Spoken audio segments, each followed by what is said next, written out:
joining us now is Sylvain Charlebois, professor and director of the Agri-Food Analytics Lab at Dalhousie University. It's good to speak with you, and Happy New Year, by the way. Happy New Year. Let's talk about this. You and I have spoken about the Grocery Code of Conduct in the past. It's now in place. What should the average customer expect from this change to the grocers and the suppliers? Well, for you and I as consumers, nothing will be noticeable actually for the foreseeable future, to be honest. But after 6 months, 1 year, if you are to look for signs that the code is actually working, you're supposed to seeing more options. Because right now, I mean, banners, grocers are the gatekeepers. They get to decide what you and I get to buy, essentially. And so they get to pick what products. And up the food chain, a lot of processors have actually struggled to deal with grocers because of the power that they have. So in a year from now, if you are to look for signs that the code is actually working, you should see more variety and, of course, more competition. And when you see more competition, typically prices tend to stabilize. So that's really one thing that you want to look for. One of the things that we've spoken about also in the past is when it comes to the margins for many of these grocers, that the margins are very small. So I think a lot of people are trying to understand, why are we expecting another 4 to 6% in the price of groceries, according to Canada's Food Price Report, which you guys are a part of. That's probably over $1,000 per family household. There's a bit of a cat and mouse game going on up the food chain. So, for example, let's say Loblaw decides to increase fees. And yes, in the food industry, you have to pay your customer, you have to pay grocers to actually list and sell your product in stores. So let's say Loblaw decides to raise fees overnight by 5%. Well, suppliers had no choice but to increase their own prices to offset the impact of fees. So margins aren't necessarily changing in retail, but it actually inflates prices no matter what. Because at the end of the day, who pays for these increases up the food chain? It's you and I. So we're expecting less volatility in grocery stores as a result of the code of conduct. But the big question for 2026 is this: will the code actually work? Because right now we're at draft number 11 for the code. We started with draft 1 a few years ago.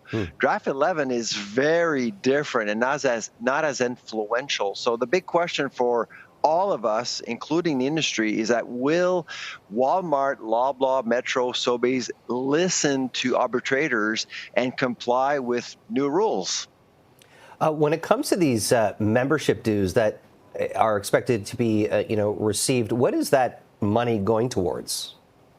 It's going to the office. So obviously there's a budget of, I believe, $1.8 million to support the office, where the arbitrator actually will be at. So, for example, if a supplier has a dispute with a grocer, they will go to that bureau. So that money is intended to support all the mechanics to support the settlement of disputes, essentially. But again, it's a voluntary code, no teeth, no fines. So will it work? I think I had a question for you, Sylvain, regarding, a lot of people go to the grocery stores, obviously, to buy their food, but they also go to buy things like toiletries, shampoo and conditioner, and things like deodorant. And for anyone who's seen the price of those products, they are over double than what they were just a couple years ago.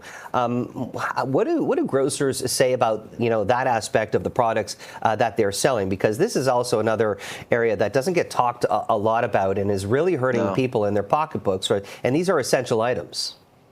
Absolutely. And of course, we only look at food, but some of these suppliers like Procter & Gamble will supply items that you just mentioned. So it's basically the same relationships that grocers are maintaining with suppliers. So we are expecting also to see the code influence prices for these non-food products as well.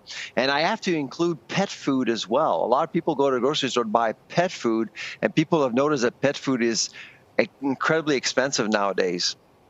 And last question for you: when you hear, when you guys put out your food price reports, and obviously people are anticipating even higher cost of food, what is the response that you hear from government officials who are trying to make life more affordable at a time when we're dealing with an affordability crisis and we're only continuing to see food prices increase?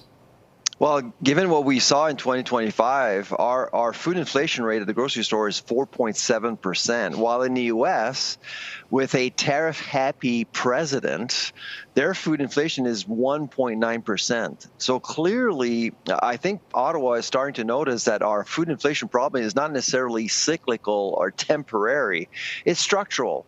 So we have to deal with issues like interprovincial trade barriers, poor logistics, the carbon tax, the industrial carbon tax. All of these things will need to be addressed in order to fix our food inflation problem. Sylvain Charlebois, always appreciate your time. Thanks for joining us. Happy New Year. Bye-bye. You too.